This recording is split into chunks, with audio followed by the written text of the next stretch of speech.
In order to summarize data in descriptive statistics, we have to collect data.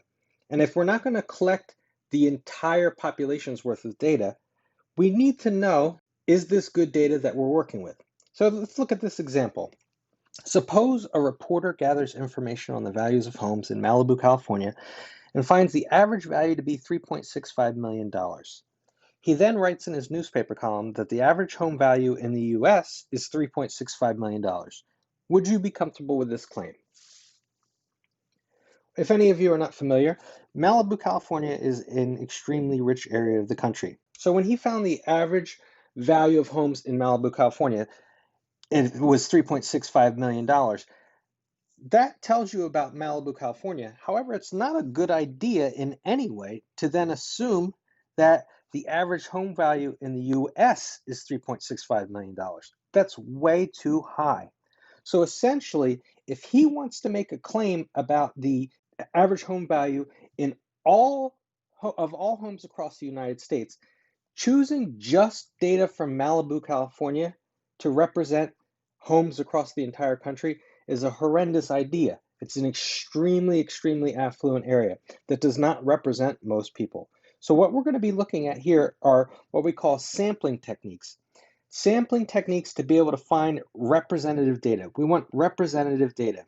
And what we mean by that is if we can't get all of the data in a particular population because it's too large or it costs too much money or there's legal restrictions on why we can't get the complete access to all of the data, we want to get representative data, meaning the sample that we get looks pretty close to what the entire population would look like. The Malibu home values is not a representative subset of the set of all home values in the US. So let's now look at several sampling techniques. We have specifically 4 in this class to learn. We need to understand the basics of simple random sampling, systematic sampling, cluster sampling, and stratified sampling. These two, cluster and stratified, are a little different than these two in that these two down at the bottom here are grouped sampling methods, meaning you group the data in some way and then perform the random sampling. So let's go through each of these 4, see how they work, and ultimately we want to be able to figure out which type is being used, and we also want to kind of understand some basic strengths and weaknesses of these methods. Let's first define simple random sampling. Simple random sampling is the scenario where every element or every object of the population has an equally likely chance of being selected for a sample, and every subset of the population of a given size has an equally likely chance of being selected as the sample. So without getting too in-depth into those words, don't want you to be overwhelmed by them, the selection should be fair. What that essentially means is suppose data points A and B are both in some population of interest to you.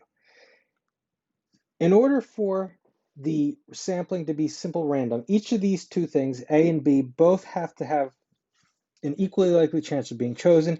And then technically, if you're getting a subset of size 100, each size 100 subset should be able to be chosen. And I don't want to get into that and worry people too much. Instead, it's simply just basic random number generation. So the old school version of this is putting the names of everybody in a hat and then shuffling it all up and randomly pulling out 5 names to win prizes, for example. Each person has an equally likely chance of being chosen, and every subset of 5 people within the hat has an equal chance of being chosen. So it's really kind of old school in that sense, like drawing names from a hat. The more current version of what people would actually do, because of the power of computing, is use a random number generator. So whenever you're using a random number generator to pick random numbers that you associate with the elements of your population, you are performing a simple random sample. And while I'm not going to go into this here, here is a random number generator. It actually has a lot of different stuff. I may show you it at some point, but random.org is a random number generator. It's got a lot of things you could check out and see what it can do. The second type of sampling that you should be aware of is called systematic sampling. I use the word old school in describing the idea of pulling numbers out of a hat or names out of a hat to describe simple random sampling, but I also use the word old school to describe systematic sampling. It makes me think of the playground from when I was younger. So let me give you the formal definition, then I'll explain to you why I consider it to be an old school style. Once all elements of a population are randomly ordered, so there's not like a specific order to them, they're just randomly put in a line, if you will. And these don't have to be actually people, they're data points. If you put all the data points in a line randomly, taking every kth object starting at a random starting point is how you do systematic sampling. So I'm going to show you what that means because a lot of you may not be comfortable with the idea of the kth object. We're going to use these cards down here. This is the set of the entire 52 playing cards in a standard deck.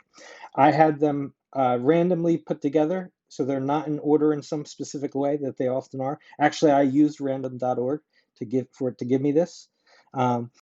Suppose you need a sample of size 10, meaning instead of using all 52 cards, you're going to use a subset, but specifically of size 10. So we need 10 of the 52 cards, and we want to systematically get those 10 cards.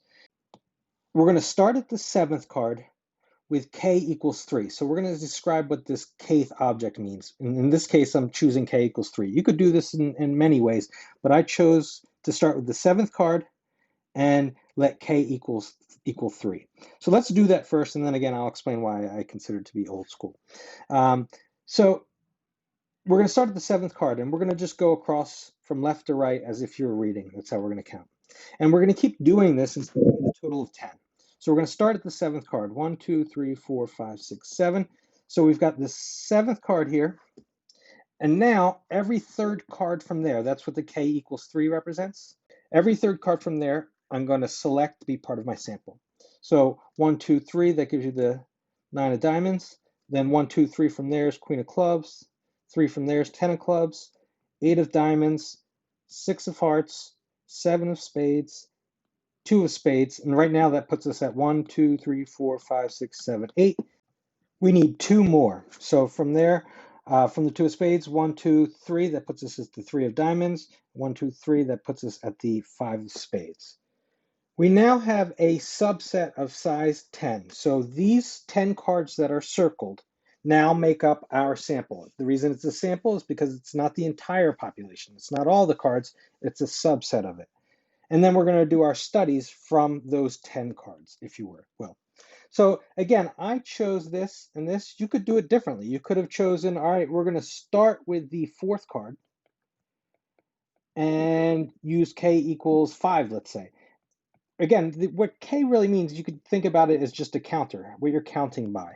So let's actually quickly go through that. What if you wanted to get a sample of size 10 starting with the 4th card and using a counter of 5, or k equals 5? So the 4th card would be the jack of diamonds here, and then you count by 5. So 1, 2, 3, 4, 5. You got the king of clubs, 1, 2, 3, 4, 5. 1, 2, 3, 4, 5. So on and so forth, until you get your total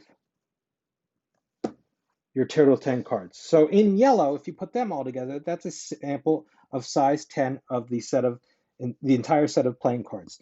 In both the blue case and the yellow case, those are examples of using systematic sampling.